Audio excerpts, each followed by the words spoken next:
जी हाँ, आप सभी को अच्छे तरीके से मालूम है कि फिर से रविवार का दिन घूम फिर के वापस आ चुका है। और हर बार की तरह रविवार के शाम को यानी संडे के शाम को मैं संडे कमेंट स्पेशल वीडियो आप सभी के लिए लेकर के आता हूं, जिसमें पिछले एक सप्ताह के दौरान आप में से मैक्सिमम लोगों के द्वारा जो क्वेश्चन कमेंट व्हाट्सएप के माध्यम से या फिर इंस्टाग्राम के माध्यम से या कमेंट के माध्यम से पूछे गए हैं, उसका आंसर स्क्रीनशॉट लेकर के मैं आपके सामने देता हूँ।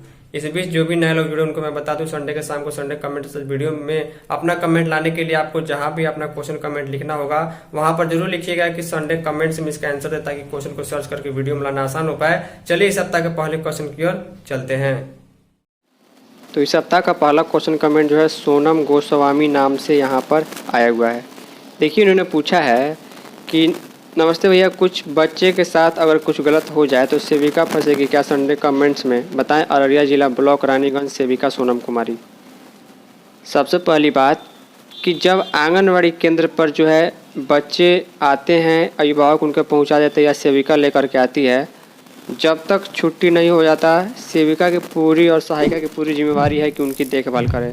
बच्चे बिना मतलब के किसी सामान को न छुए, छेड़छाड़ न करे, बाहर रोड पर नहीं जाएं, अंदर जो है केंद्र के अंदर परिसर के अंदर खेलें और सारा पढ़ाई करे, वो उनकी जिम्मेवारी होती है।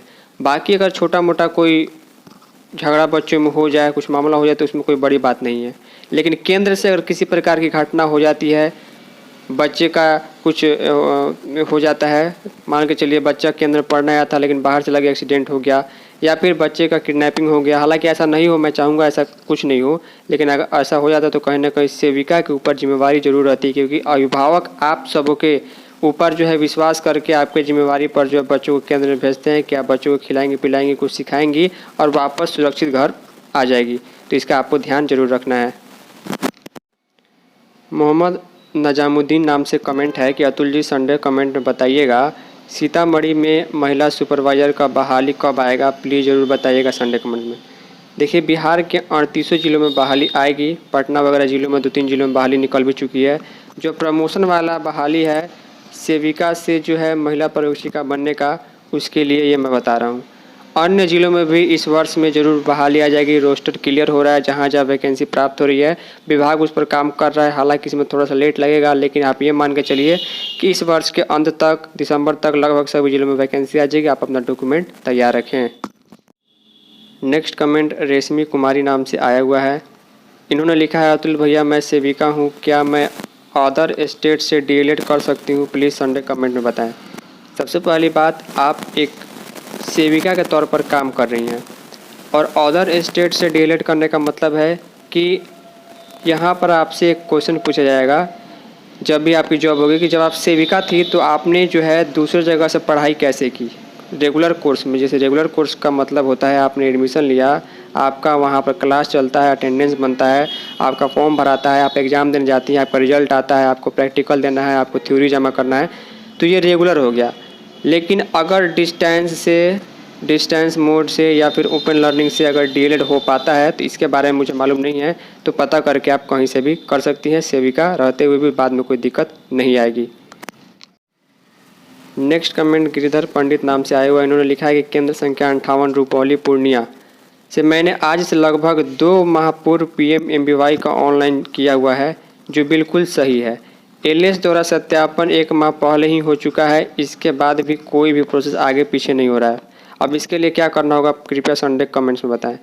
सबसे पहली बात कि आपने तो 2 महीने कहा, यहाँ पर 1 वर्ष और 2-2 वर्ष पहले जिन लोगों ने फॉर्म भरा हुआ है और जिनका सुपरवाइजर के द्वारा वेरीफाई हो चुका है, उनका भी फॉर्म का स्टेटस आगे पीछे कुछ नहीं हो रहा है। कुल मिलाकर कहने का मतलब है कि फॉर्म आपका कभी भी भरा गया हो, आपका वेरिफिकेशन परियोजना स्तर पर कभी भी हो गया हो, लेकिन पेमेंट जो है फ़िलहाल कब आएगा इसका कोई ठिकाना नहीं है। पेमेंट आने में काफ़ी देर हो रहा है और 1-2 वर्षों से जो फॉर्म भरने के बाद सारा पेमेंट अटका हुआ है और विभाग सिर्फ और सिर्फ ये कह रहा है कि आप अधिक से अधिक फॉर्म जमा कीजिए, अधिक से अधिक टारगेट पूरा कीजिए, लेकिन पेमेंट कब आएगा इसका कोई ठिकाना नहीं, इसमें भी और देरी लग सकती है। इस सप्ताह का सबसे लास्ट कमेंट दीनबंधु जहाँ नाम से आया हुआ है। इन्होंने लिखा है, अतुल भाई बिल्कुल गलत है। जितना सेविका से काम लिया जा रहा है और बढ़ती हुई महंगाई को देखा जाए तो कम से कम 18,000 रुपये से अधिक का मानदेय उनका होना चाहिए, अन्यथा इसका जवाब चुनाव के समय दिया जाएगा, जैसे पूर्णिया जिला में हुआ है। यानी इनका कहना है कि 18,000 रुपये मानदेय जो है कम से कम जो है होना चाहिए सेविका का, या उससे ज़्यादा होना चाहिए।